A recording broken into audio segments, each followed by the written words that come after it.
Have you ever wondered what makes your favorite stories so successful? Or why some books can stir you so deeply and others just fall flat?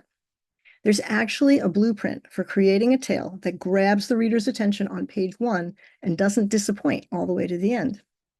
But when I started researching the art of writing, I found a plethora of rules and formula that felt like I might need to get another college degree to master them.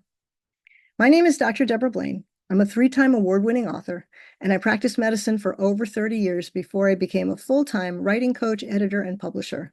And I'd like to condense some of those precepts for you and show you how you can turn any story into a compelling tale that checks all the boxes to make it come alive and blossom into a believable and engaging saga. Why listen to me? In addition to multiple fiction novels, I've also written two best-selling reference resources to guide you on crafting story arcs, character development, and authentic dialogue, as well as on self-publishing. I hope you'll join me. It's going to be a lot of fun.